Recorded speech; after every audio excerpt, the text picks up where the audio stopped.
Guys, कसे आहात सगळे? आज आपण पुन्हा एकदा नवीन रेसिपीमध्ये भेटत आहोत. तर गाईज, आज आपण काय बनवत आहोत? आज आपण स्वीट बनवत आहोत. स्वीट म्हणजे काय? तर स्वीट आपण रसगुल्ले बनवणार आहोत. तर गाईज, हे बघा, इथे मी 1 लिटर दूध घेतलेलं आहे, ते गरम केलेलं आहे. आता हे आपण रसगुल्ल्यासाठी वापरणार आहोत. त्यासाठी दूध खराब करण्यासाठी मी इथे लेमनचा वापर करणार आहे. तुम्हाला जर लेमनचा वापर नसेल करायचा तर तुम्ही व्हिनेगर जे असतं ते सुद्धा वापरू शकता. तर गाईज, आपण आता थोडं थोडं करून ह्याच्यामध्ये लिंबू पिळूयात. हे बघा,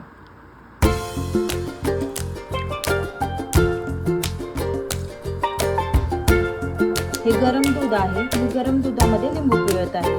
लिंबू पिळलेला आहे. आता आपण हलवूया.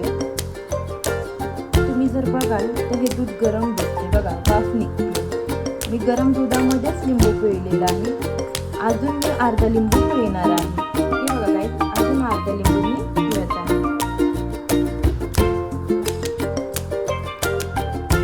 पिळून मग परत आपण हलवणार आहोत. गाईज, हे बघा, मी कॉटनच्या नॅपकिनमध्ये हे जे आपलं नाश्त्याचं दूध आहे ते गाळून घेतलेलं आहे.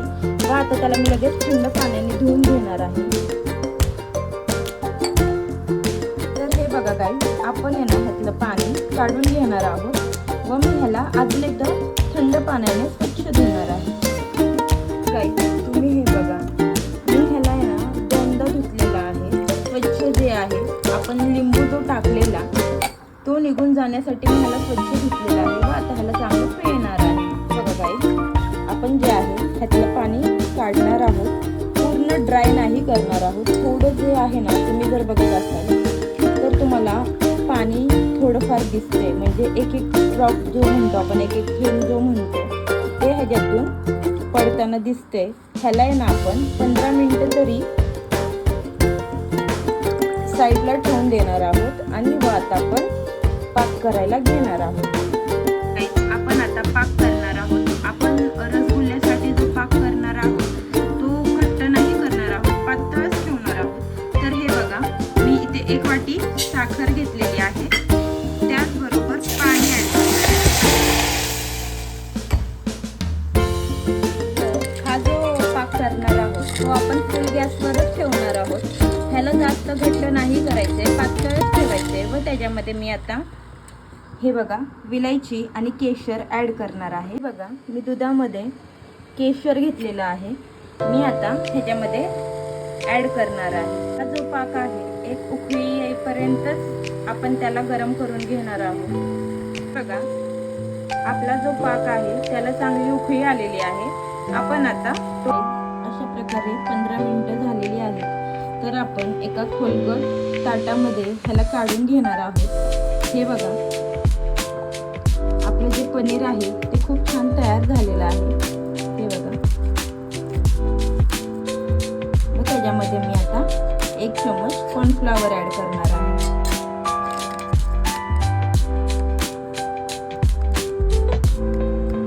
एक चमच कॉर्नफ्लॉवर. ह्या पनीरमध्ये मी 1 चमच कॉर्नफ्लॉवर घेतलेला आहे. व आता मी 5 ते 7 मिनिटं पंजाने हे असं मळणार आहे. 5 ते 7 मिनिटं त्याला चांगलं मळून घेणार आहे. तर गाईज, तुम्ही बघा, मी हाताच्या साहाय्याने आपलं जे पनीर आहे, पनीर व कॉर्नफ्लॉवर चांगलं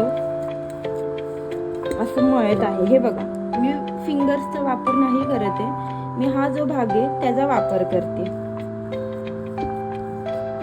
तर गाईज, हे बघा, आपलं जे पीठ आहे ते 5 ते 7 मिनिटं मी हाताच्या साहाय्याने त्याला मळून घेतलेलं आहे.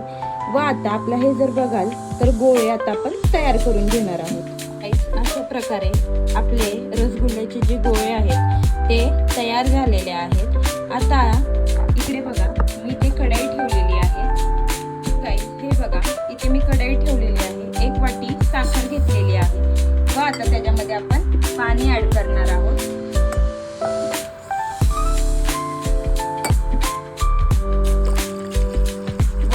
चांगलं उकळून देणार आहोत. मी तुम्हाला एक टिप देत आहे. ज्यावेळेस तुम्ही रसगुल्ले पाण्यामध्ये सोडणार त्यावेळेस जे पाणी असतं ते हे बघा, अशा प्रकारे गरम झालेलं पाहिजे. पाणी जे आहे ते चांगलं गरम झालेलं आहे. तुम्ही कमी गॅस करून जर त्याच्यामध्ये रसगुल्ले टाकले तर त्याला क्रॅक जाण्याचे चान्सेस जास्त असतात. त्याच्यामुळे तुम्ही फुल गॅसच ठेवा आणि अशा प्रकारे आता आपण ह्याच्यामध्ये सगळे रसगुल्ले सोडून घेऊयात.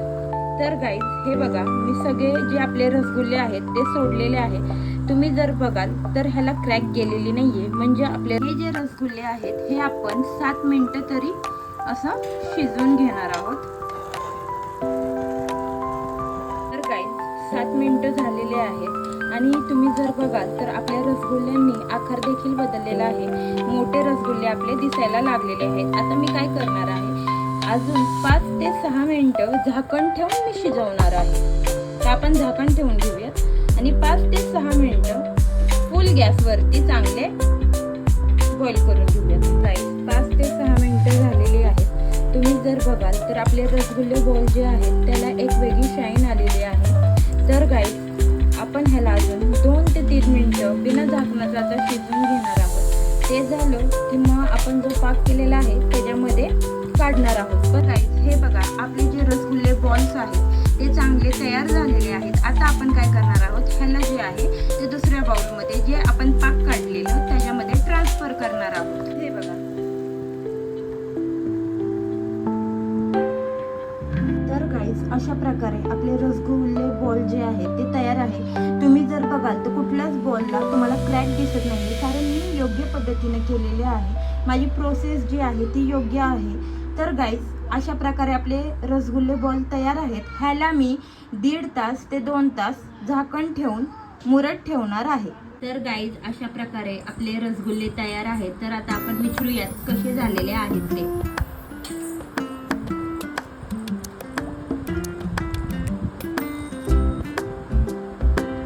छान झालेत, आवडले.